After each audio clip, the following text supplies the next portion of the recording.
Buddha, or Gautama Buddha, also known as Shakyamuni Buddha, was a great, extraordinary spiritual master from ancient India. Born as Prince Siddhartha Gautama in the 5th century BC, he would have naturally inherited the vast wealth of a kingdom. However, the prince left the palace life in search of spiritual knowledge. After years of contemplative seeking, the Buddha attained great enlightenment under the Bodhi tree.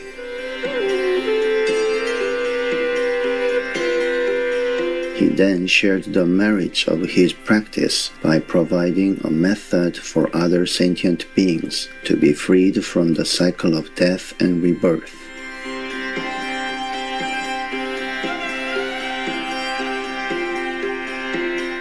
The rich treasury of Buddha's spiritual doctrine on universal truths is studied and revered to this day for its deep wisdom and compassion.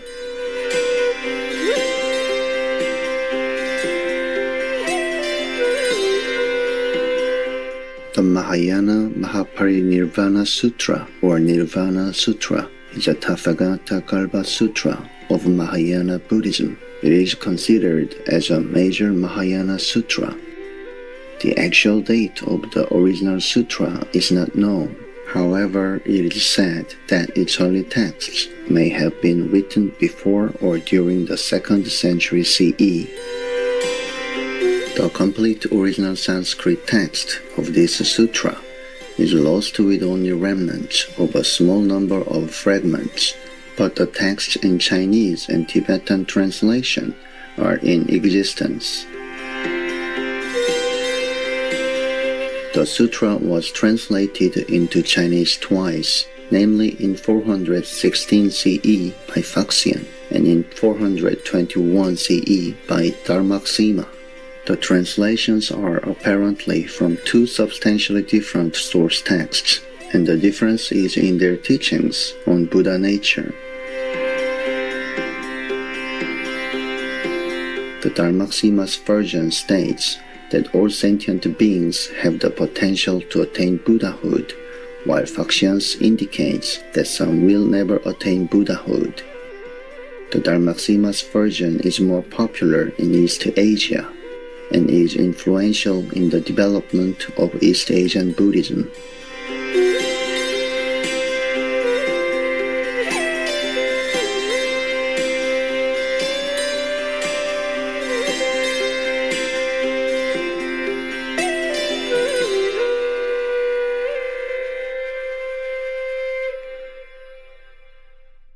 We will continue with Chapter 15 of the Mahayana Mahaparinirvana Sutra on the parable of the moon, where Buddha will further reveal to us more enlightening tales featuring the moon, stars, and sun.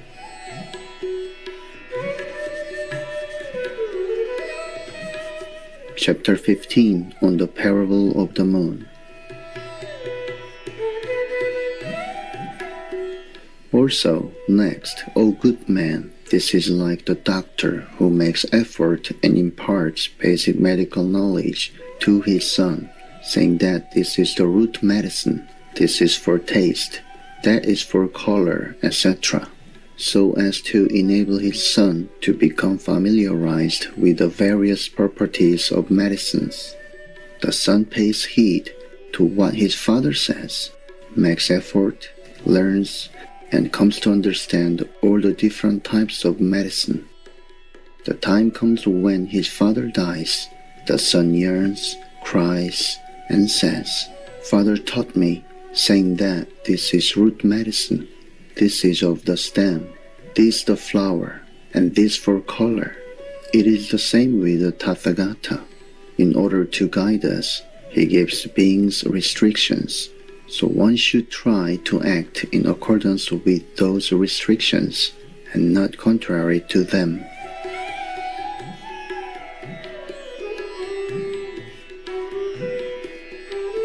For those people of the 5 deadly sins, for those slandering wonderful Dharma, for the Ikchantika, and for those who may do such deeds in days to come, he manifests such. All this is for the days after the Buddha's death, for the Bhikshus to know that these are important points in the sutras. These are the heavy and light aspects of the precepts. These, the passages of the Abhidharma, which are weighty and not weighty. This is to enable them to be like the doctor's son.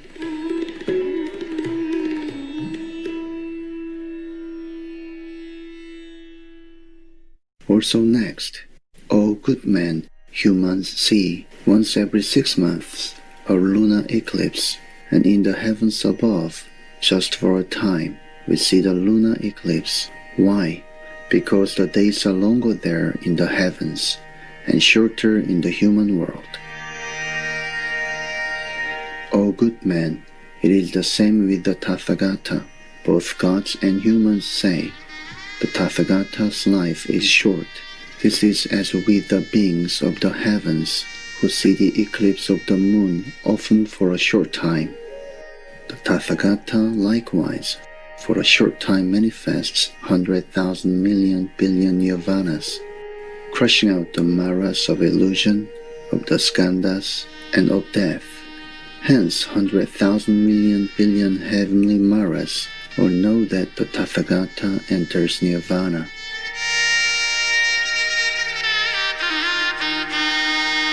Also, he displays 100,000 innumerable karmas, or this comes from the fact that he follows the various natures of the world.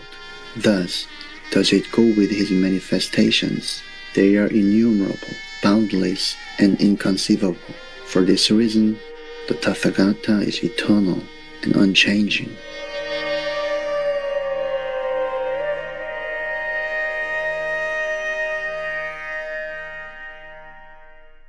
Also next, O good man, beings take delight, for example, in seeing the bright moon. That is why we call the moon that which is pleasing to see. If beings possess greed, malevolence, and ignorance, there can be no pleasure in such seeing. The same with the Tathagata. The Tathagata's nature is pure, good, clean, and undefiled. This is what is most pleasing to behold. Beings who are in harmony with Dharma will not shun such seeing. Those with evil minds are not pleased by such seeing. Hence, we say that the Tathagata is like the bright moon.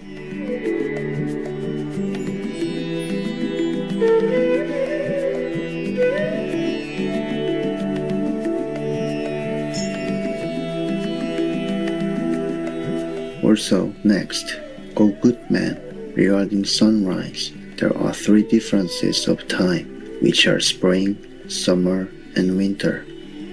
In winter, the days are short. Spring is in between, and summer is the longest. The same with the Tathagata.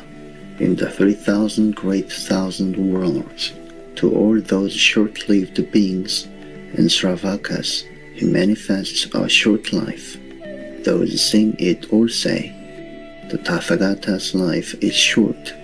This is comparable to a winter's day. To bodhisattvas, he manifests a medium-length life. It may last for a kalpa or less. This is similar to a spring day. Only the Buddha can know the life of the Buddha. This, for example, is like a summer's day. O good man, the Tathagata's delicate and undisclosed teaching of Mahayana Vaipulya is given to the world like a great downpour of Dharma.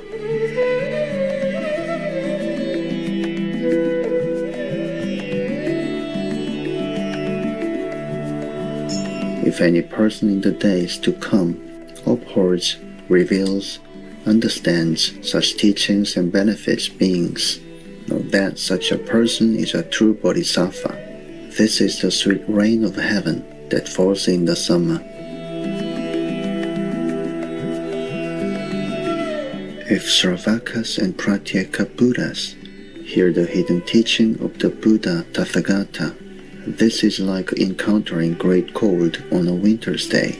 If a bodhisattva hears the hidden teaching, i.e., that the Tathagata is eternal and unchanging, this is like the burgeoning that comes about in spring, and the Tathagata's nature is neither long nor short. He only manifests himself for the sake of the world. This is the true nature of all Buddhas.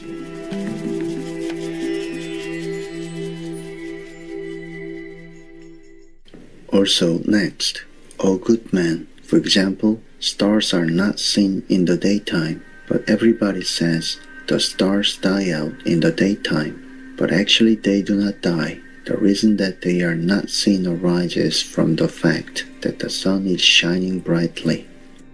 The same with the Tathagata. The Sravakas and Pratyeka Buddhas cannot see.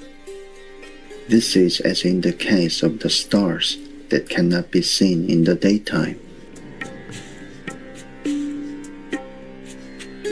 Also, next, O good man, for example, in the gloom of the night, sun and moon are not seen. The ignorant say, the sun and the moon have died, but in truth, the sun and moon are not lost. The case is like this. At the time when the Tathagata's wonderful Dharma dies out, the three treasures are also not seen. This is the analogous situation. It is not that they have eternally gone. Hence, one should know, indeed, that the Tathagata is eternal and that he does not change. Why not? Because the true nature of the three treasures does not get tainted by any illusions.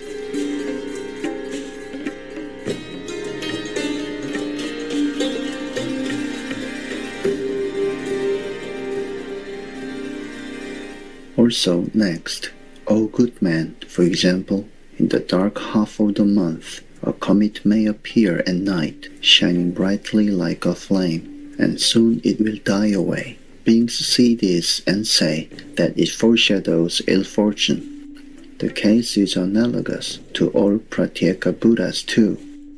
Coming out in the Buddha-less days, beings see and say, the Tathagata has truly died, and they entertain thoughts of apprehension and sorrow. But truth to tell, the Tathagata has not died. It is as with the sun and moon, which know of no extinction.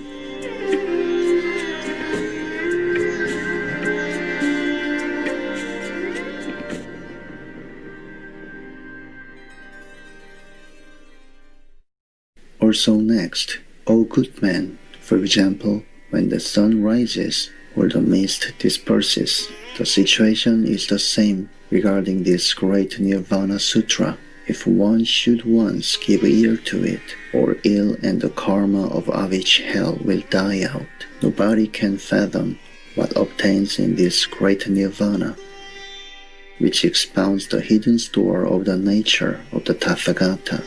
For this reason, good men and women entertain the thought that the Tathagata is eternal, that he does not change, that Dharma does not cease to be, and that the Shanga treasure does not die out. Hence, we should employ means, make effort, and learn this sutra. Such a person, in the course of time, will attain unsurpassed enlightenment. That is why this sutra is said to contain innumerable virtues, and is also called one that knows no end of enlightenment. Because of this endlessness, we can say Mahaparinirvana, the light of good, shines as in the sun's days. As it is boundless, we say great Nirvana.